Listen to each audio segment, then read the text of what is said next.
Baik, Assalamualaikum warahmatullahi wabarakatuh. Salam sejahtera bagi kita semua. Shalom, Om Swastiastu, Namo Buddhaya, dan salam kebajikan. Perkenalkan, nama saya Asrinaldi Asliman Harun dengan kode asisten HRUN. Di sini saya akan menjelaskan secara singkat praktikum modul 3 dasar sistem operasi secara singkat. Remote access. Remote access adalah kemampuan komputer untuk mengendalikan host atau klien dengan memanfaatkan port di mana administrator dapat mengontrol komputer klien, berinteraksi dengan user, backup data, atau aktivitas lainnya.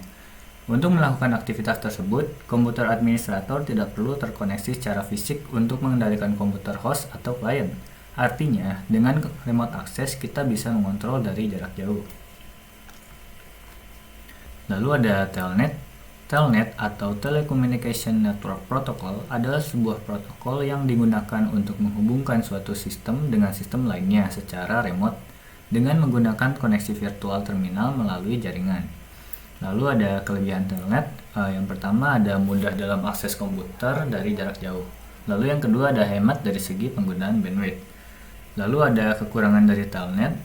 Sistem Autentikasi New Technology LAN Manager atau NTLM artinya tidak terenkripsi yang memudahkan adanya pencurian password dan data-data penting lainnya oleh sniffers.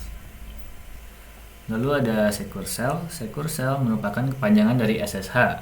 Berbeda dengan Telnet yang menggunakan plain text, SSH melakukan enkripsi data selama proses komunikasi sehingga menutup celah bagi penyusup atau intruder untuk mendapatkan password yang tidak terenkripsi. Jadi fungsi VSSH ini adalah untuk login ke shell pada remote host dengan menggantikan Telnet dan Rlogin. Yang kedua adalah untuk mengeksekusi suatu perintah pada remote host yang menggantikan RSH. Lalu yang ketiga ada untuk menyalin file dari server lokal ke remote host.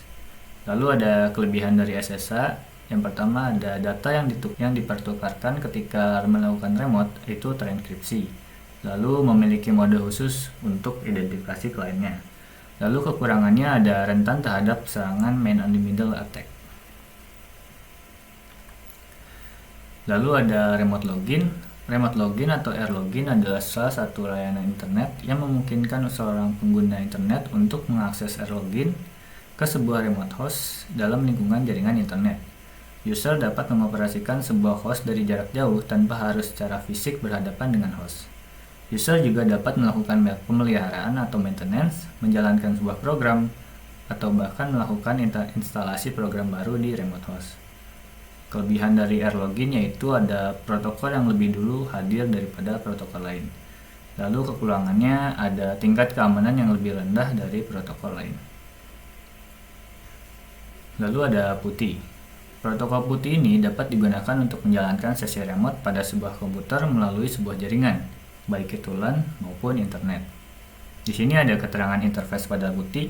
Yang pertama itu nama host atau IP address tujuan. Yang kedua ada port address tujuan, lalu yang ketiga ada tipe koneksi, 4 sesi yang tersimpan, 5 daftar sesi, dan yang keenam ada jenis penutupan jendela kerja. Lalu ada bash. Bash atau Burn Against Shell adalah shell Unix dan bahasa perintah yang ditulis oleh Brian Fox. Pertama kali dirilis pada tahun 1989, digunakan secara luas sebagai shell Rogue default untuk sebagian besar distribusi Linux dan macOS Apple. Bash dapat membaca dan menjalankan perintah dari file yang disebut script shell. Bash membutuhkan user untuk memasukkan sebuah komen yang dapat menghasilkan suatu action. Lalu selanjutnya ada mode pada Bash. Yang pertama itu ada mode interaktif. Pada mode ini, Bash akan meminta user untuk menginputkan suatu kata atau jawaban yang akan disimpan oleh sistem, yang mana nantinya akan ditampilkan. Mode ini membutuhkan respons user untuk mengolah skrip dan menampilkannya. Yang kedua ini ada mode non-interaktif. Bash tipe ini dapat diaktifkan dengan hanya menjalankan nama file yang berisikan skrip tersebut. User tidak harus menginputkan sesuatu ketika skrip ini dijalankan. Oke, sekian dari penjelasan singkat dari modul 3. Kurang lebihnya mohon maaf. Terima kasih.